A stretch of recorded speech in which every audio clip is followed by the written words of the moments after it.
Welcome to the podcast. Today, we are exploring the profound insights from Dr. DeJoy's devotional and journal, Beautifully Broken, Healing Broken Hearts. This work offers a powerful journey through pain, purpose, and ultimately freedom. Eloise, what's the central premise Dr. DeJoy lays out for us at the very beginning of this healing process? Noah, Dr. Joyce starts by emphasizing that healing is often a quiet, internal process, not a loud declaration. It's an invitation to surrender rather than a demand for perfection.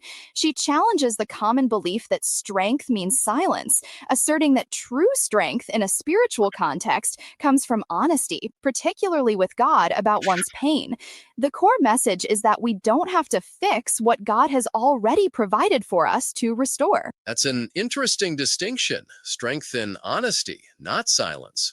But for many, opening up about deep pain can feel incredibly vulnerable, almost counterintuitive to self preservation. How does Dr. DeJoy address that initial reluctance to confront what hurts? She understands that reluctance, drawing on personal experiences where she smiled for everyone else but cried in secret. Dr. Joy explains that we often build walls around old wounds, mistakenly thinking that moving on is the same as being healed. However, she suggests that God's love is gentle enough to touch those hidden places. The first step toward wholeness, as she puts it, is simply an invitation, a quiet whisper to God, "Meet me here." It's about permission, not perfection. She also stresses that we must resist the urge to avoid pain by demanding quick fixes or pretending we are fine, because that just delays the necessary encounter with truth. So it's about acknowledging the pain, not just sweeping it under the rug. She also talks about carrying it long enough. What specific burdens does she highlight that people often hold on to? And what's the significance of finally letting them go? Dr. D. Joy addresses various heavy burdens: grief, guilt, resentment, and an overwhelming sense of responsibility. She notes that sometimes we cling to pain because it's the last connection to a story that hurt us, as if letting go means forgetting. But she counters this by saying Jesus doesn't ask us to forget, but to rest. Releasing these burdens, she argues, isn't weakness, but an act of worship, honoring the God who promised to sustain us. It's about stopping the management of pain and starting to surrender it. And this act of surrender connects to recognizing the wounds themselves. It feels like a crucial step. What does Dr. DeJoy say about the importance of truly seeing and naming these hurts rather than ignoring them? She uses the analogy of a scraped knee from childhood. We have to see it to heal it. Dr. DeJoy explains that hiding wounds behind busyness or smiles leads to denial, which only buries the pain alive. Recognition, she clarifies, is not self pity, but self awareness wrapped in courage. Naming what hurt you takes away its silent control. God invites us to bring pain into his light, not to shame, but to free us. Healing begins the instant we stop hiding and admit, God, this still hurts. That makes sense. And she connects this unreleased pain to a spiritual weight. How does carrying these emotional burdens impact our spiritual journey and our relationship with God? She describes it as running a race with sandbags tied to your soul. Dr. DeJoy explains that unhealed emotions drain spiritual energy, blur discernment, and distort our view of God. We can't worship freely while weighed down by what he offered to carry. She encourages us to drop these rocks of regret one at a time, whether that means forgiveness, confession, or simply admitting weariness. God desires to release us from this weight, making room for his blessings. She also notes that this weight can make us reactive and defensive, preventing us from extending the same grace to others that we desperately need ourselves. So, moving from letting go of the past, Dr. DeJoy transitions into rediscovering your value. How does she guide us through rewriting our personal narratives when past experiences might have left us feeling defined by failure or regret? This is a pivotal shift. Dr. DeJoy acknowledges that we all have chapters we wish we could rewrite. She recalls viewing her own story as failures stitched together with regret. However, she asserts that God doesn't discard those old pages, He redeems them. Every scar and stumble becomes ink in His testimony of grace. When we invite God to edit our story, the narrative changes from defeat to deliverance, from pain to purpose. It's about seeing His fingerprints, even on the painful pages, recognizing that what the enemy meant for shame, God turns into strength. That's a powerful reframing, and it seems tied to the process of release. Is letting go a one time event or something more continuous in Dr. DeJoy's view? Dr. Joy is very clear that release is not a single moment, but a lifelong posture. Some things we release once, others require daily surrender until they lose their grip. She says, "You can't hold the past and my promises at the same time." It's not about forgetting, but about freeing your heart from captivity.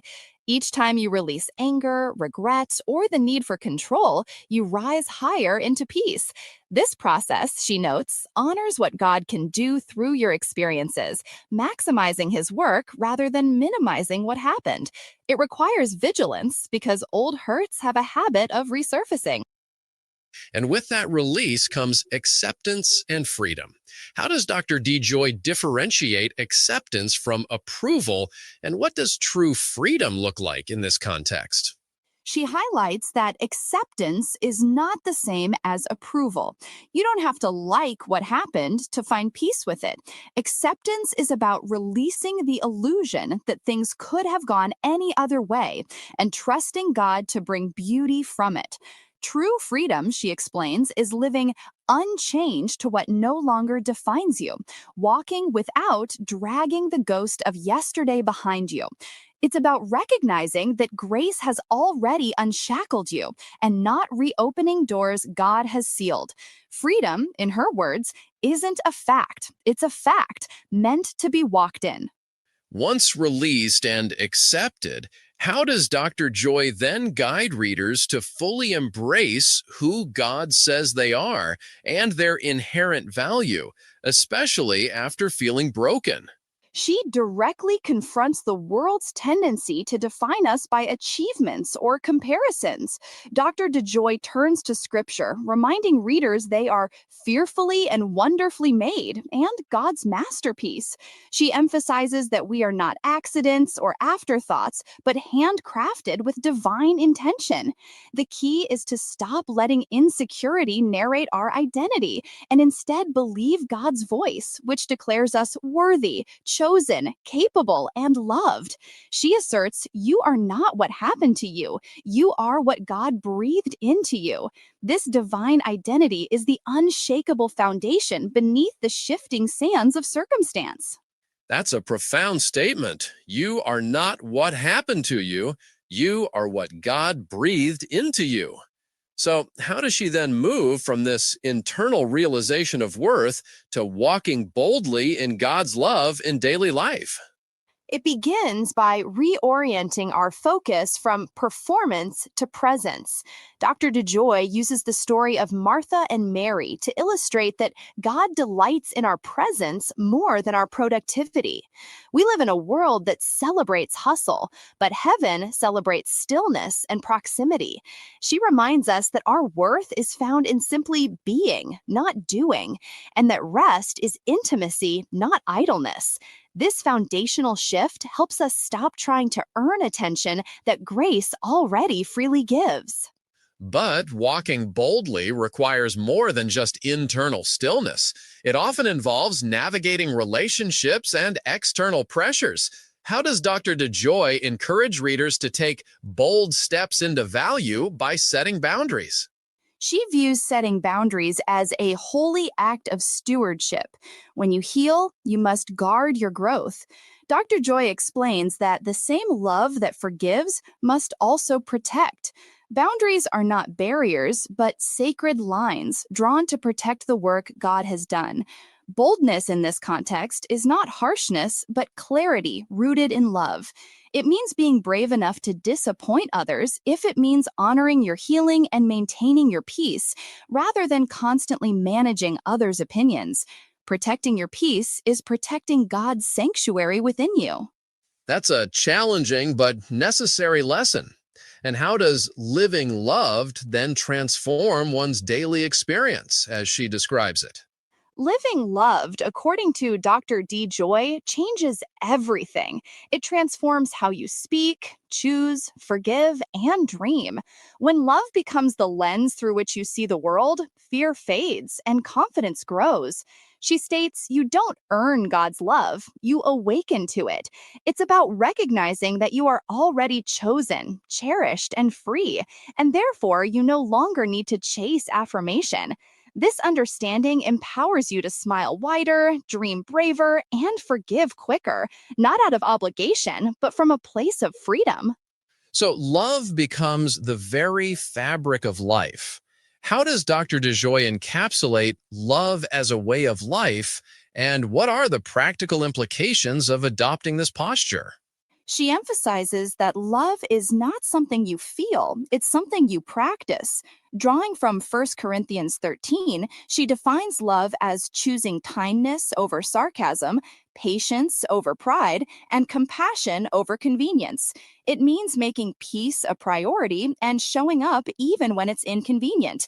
Dr. DeJoy sees each act of love, whether seen or unseen, as a reflection of God and a way to heal not only others, but also ourselves. It's about making grace an instinct, a default response, rather than a conscious effort only when convenient. And as we move through this journey, there will inevitably new challenges and next chapters.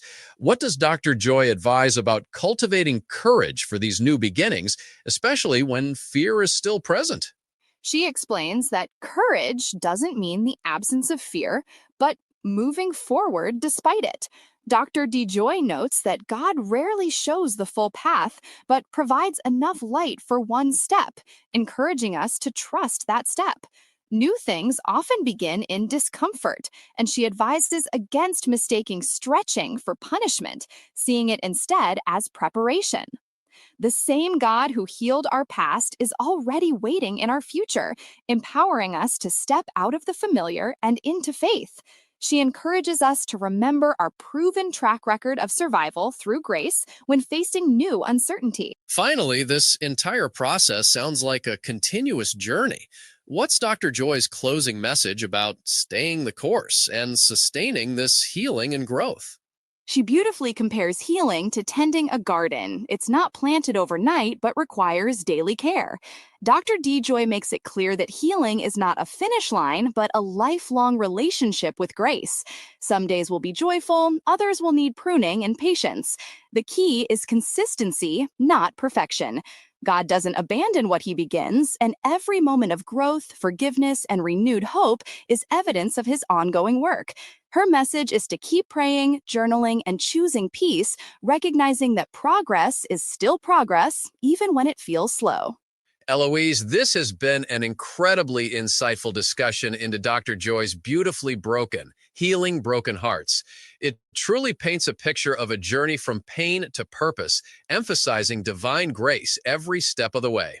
It does, Noah. Dr. DeJoy's work offers a compassionate and practical guide for anyone seeking to move from brokenness to wholeness, reminding us that every scar can shine with redemption and that we are ultimately whole, free, and His.